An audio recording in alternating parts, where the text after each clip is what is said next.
Hey everybody, today we're going to have a little bit of a reaction video. Going to cover some things such as Facebook and Mark Zuckerberg when he was testifying in Congress on the 23rd, so last week.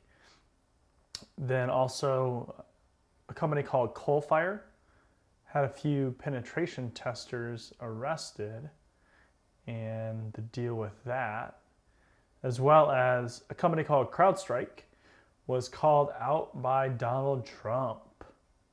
Stick around for the rest of the video and we'll go over all these details. As far as Zuckerberg, there's a few key points to hit on, some things that I noticed. For one, organizational reputation is extremely important on how people view you. If you had a chance to watch some of Mark Zuckerberg's testimony in Congress, it was kind of interesting. He didn't really have great answers on a lot of different topics. He kind of fumbled his way through it.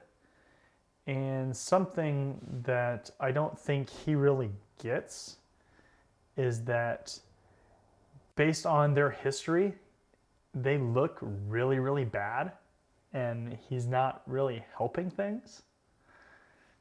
He doesn't want to take accountability in his company because it's well known that a lot of stuff in Facebook goes through him. So, he knows what's going on. Also, too, he wanted to blame one of the companies that they use to do some of their fact checking. He didn't really want to take ownership that they selected that company and they really didn't do their due diligence as far as researching who the company is and the things that they look for when they're going through and fact checking the different ads. Specifically, they were talking about political ads. The next thing is the debate of doing the moral thing versus what you're legally obligated to do. I guess a good question is, do we actually think that people are going to always do what is the moral and ethical, correct thing for them to do? Something that I've noticed in different companies that I've been in and just in life in general, people don't always do the moral or the ethical thing. They rely on the law to help kind of shape them as far as what they will do. But can we really expect them to do what is correct to do? I think Facebook kind of shows us that. And if you're not familiar exactly with what Facebook did or the whole Cambridge Analytica scheme, let me kind of backtrack a little bit. Basically, from my understanding, what they did was within Facebook, you go in there, you log in, you try to access, let's say like an application, right? Something by a developer. And it says, do you want to allow access to this? Yes or no? So when you hit yes, it shares data with them. But what also happens is because I'm friends with you, you've shared your data with me. And so my profile actually retains some of that information or a good chunk of that information. And because I've allowed this application to go ahead and access that data, now that application has access to my data and they can access your data as well. That's crazy. That's just so crazy because, third party, they didn't agree to that. They just agreed to share it between friends, right? So since I am, an information security professional, something that's really interesting, we have all these different compliance and regulatory type frameworks that we use. I give them a little bit of slack just because security is hard and privacy is really challenging as well. And with some of these companies, especially like a tech company, they don't always have the strict guidelines or strict requirements that say like a healthcare company would have, or somebody that takes credit card payments. And even if they do take payments for certain things, it's only going to be a certain segment that they're required to have those stringent requirements on. Think about all the information that you give Facebook. You give them your date of birth, your friends when you connect to people, you give them email addresses, phone numbers, maybe the city you were born in. You give them all this different information, photos that you're in. If you go through and you hit like on certain items or certain subjects, now they know what you're into.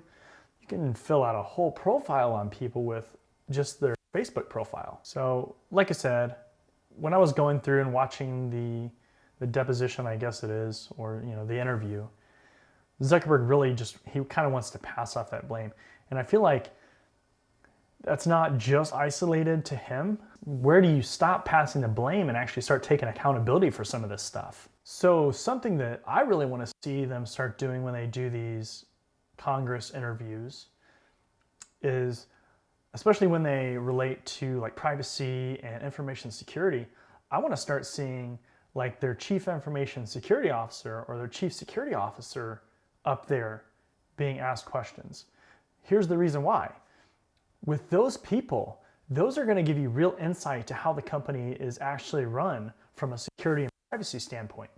If you stand up there and you ask Mark Zuckerberg or some other CEO, what's the story in here?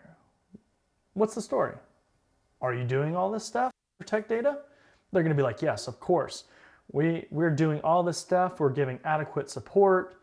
And this was just kind of a one-off thing, totally random, not standard practice within the company.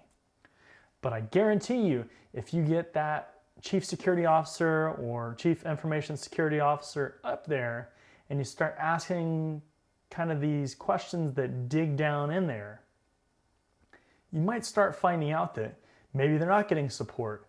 Maybe it's just kind of a facade. They don't really have a bunch of security, or I provided security recommendations, but I was turned down. I feel like some of those questions might start to get a little bit different answers with those kind of folks. And they're still high enough in the organization where you're not picking some low employee on the totem pole. You're still picking from that C-level, that director, high-level employee. And you're going to get some interesting answers that are going to vary a little bit away from kind of the fantasy, idealistic image that a lot of these CEOs or top-level people are trying to portray. The next thing that I want to go over is there's a company called Coalfire, which is an information security consulting company. And apparently they were in Iowa running a test, and it was the Iowa Judicial Branch, I believe it was. I'll leave the link in the description for the article. But basically, I guess they were doing a test early in the day, ended up getting past the security. Then they came back after hours and were able to get in through an unlocked door or some measure like that.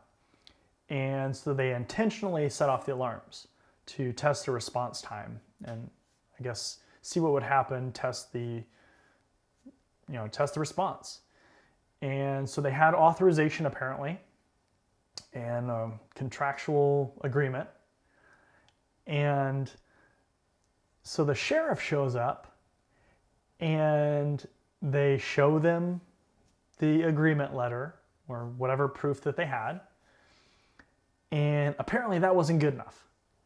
Apparently the state and the county, or the state and the sheriff's office, are having this debate or this battle between each other.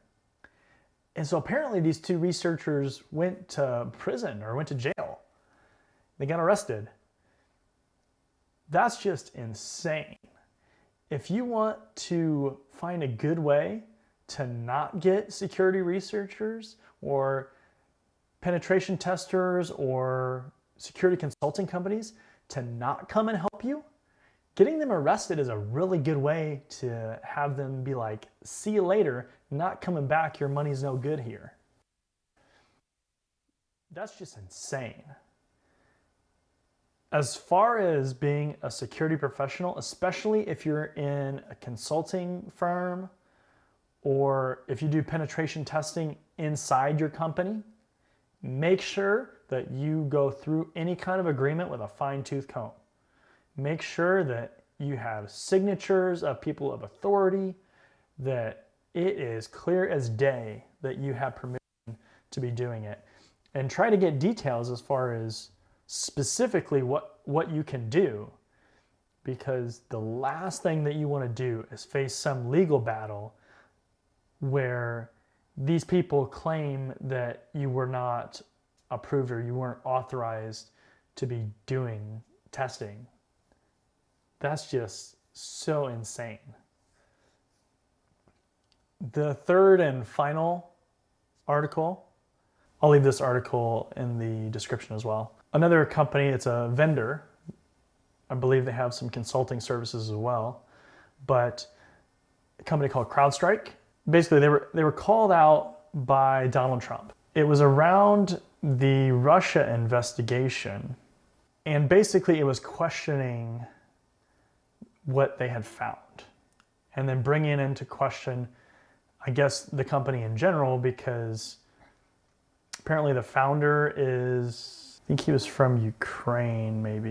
Well, I'll leave the article in here. Just the questioning of forensics methods. And I know in the article it said, well, why didn't you basically analyze the real copies of the servers that they apparently found or were given, whatever the case may be? And if you're familiar with forensics at all, part of forensics is that you create a clone copy of what you're analyzing, and you take hashes, so that way you can compare the two and say, yes, this is the original, this is the copy we were working off of, they match, we didn't alter anything, so it's the same. So it's admissible in, let's say, court. You also have chain of custody. So you have to track who had access to it, where it was, date, time, all these kind of things. It's things like these that are scary because, again, it's people questioning aspects of something very technical that don't generally have a good understanding of how these things work and the legal ramifications behind this stuff. If you're studying for certifications or in the past, things like the CISSP and a lot of the SANS courses and ISACA certifications and all these different bodies, just making sure that you're legally covered on a lot of this stuff. There's, different aspects of everything where you want to legally be covered. And it's just kind of history repeating itself where there's not a lot of understanding or legal regulations on some of how this stuff is done. Make sure that you have good contracts and good lawyers. Sometimes this stuff is just, people go crazy and you want to have that get out of jail free card, right? So just some interesting stuff. Again, I'll leave the articles for the Coalfire and the CrowdStrike articles. I'll leave those in the description. And then for Zuckerberg and Congress, you can just search on YouTube, and I'm sure there's tons of clips of it and full videos. But yeah, very, very interesting stuff. Well, I hope you enjoyed this, and I hope you get a lot out of those articles and this discussion. Until next time, I'll see you later.